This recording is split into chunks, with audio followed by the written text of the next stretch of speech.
मोटू और पतलू, गुस्से वाले बादल।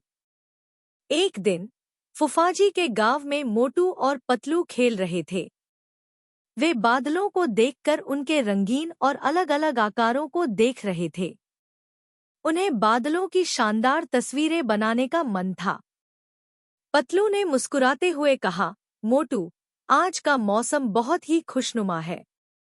ये बादल देखो, कितने सुंदर और आकर्षक हैं। हमें इनकी तस्वीरें खींचनी चाहिए। मोटू ने उत्साहित होकर कहा, हाँ पतलू, तुम सही कह रहे हो।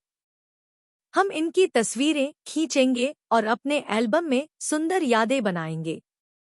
वे बादलों की ओर बढ़े और अपनी कैमरे को बादलों की तस्वीरें खींचने के लिए तैयार हो गए। लेकिन जैसे ही वे बादलों के पास पहुंचे, वहां कुछ अलग ही माहौल बन गया। बादल अचानक से काले होने लगे और उनमें गरज की आवाज सुनाई दी। पतलू के आंखों में चिंगारी सी उजाले की चमक दिखाई दी। वह चिंगारी की ओर इशारा करते हुए बोले, मोटू, ये बादल अब गुस्से में हैं। हमें यहाँ से जल्दी निकलना चाहिए। मोटू भी चिंगारी की ओर देखा और अलबत्ता धावक मन बनाकर बोले, हाँ पतलू, तुम बिल्कुल सही कह रहे हो। हमें यहाँ से जल्दी निकलना चाहिए। वे दोनों जल्दी से वापस घर की ओर दौड़ लगाए। बादलों की गरज की आवाज और बिजलियों की चमक उनके पीछे थी। वे जल्दी से घर पहुंचे, लेकिन उनका मन अभी भी उदास और डरा हुआ था। पतलू ने चिंगारी को एक जमानत की भांति देखा और कहा, मोटू, हमारी अब कोई चिंगारी नहीं है। ये बादल गुस्से में हैं और हमें उनके गुस्से की वजह से संभालना चाहिए। मोटू ने गहराई से सांस ली और कहा, तुम सही कह रहे हो पतलू। हमें इस स्थिति को संभालना चाहिए और बादलों के गुस्से को शांत करने का प्रयास करना चाहिए। वे दोनों मिलकर सोचने लगे कि कैसे उन्हें बादलों के गुस्से को शांत कर सकते हैं। तभी एक विचार उनके मन में आया। पतलू ने कहा, मोटू, हमें बादलों को खुश करने का तरीका निकालना चाहिए। हमें इन्हें बारिश करने का आह्वान देना चाहिए। मोटू भी सहमत थे।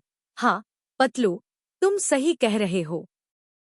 हमें बारिश का आह्वान देना चाहिए और उन्हें खुश करने का प्रयास करना चाहिए।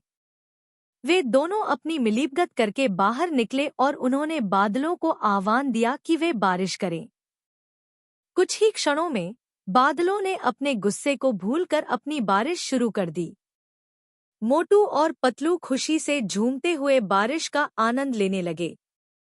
बारिश के साथ ही उनका उदासी और डर भाग गया और वे अब फिर से हंसमुख हो गए। इस घटना से मोटू और पतलू ने सीखा कि कभी-कभी हमें गुस्से में होने वाली समस्याओं को शांत करने का तरीका निकालना चाहिए। उन्होंने समझा कि बादलों का गुस्सा उनकी स्वाभाविकता है और हमें उसे स्वीकार करना चाहिए, लेकिन हमें उसे शांत भी करना चाहिए। वे बादलों के गुस्से को शांत करने के लिए किसी भी प्रयास को नकारात्मकता के साथ नहीं देखते थे। उन्होंने सीखा कि हर समस्या का हल आसानी से निकाला जा सकता है, बस हमें उसे हल करने के लिए सक्रिय और सकारात्मक बना रहना चाहिए। Comment, share and subscribe my channel for cartoon video.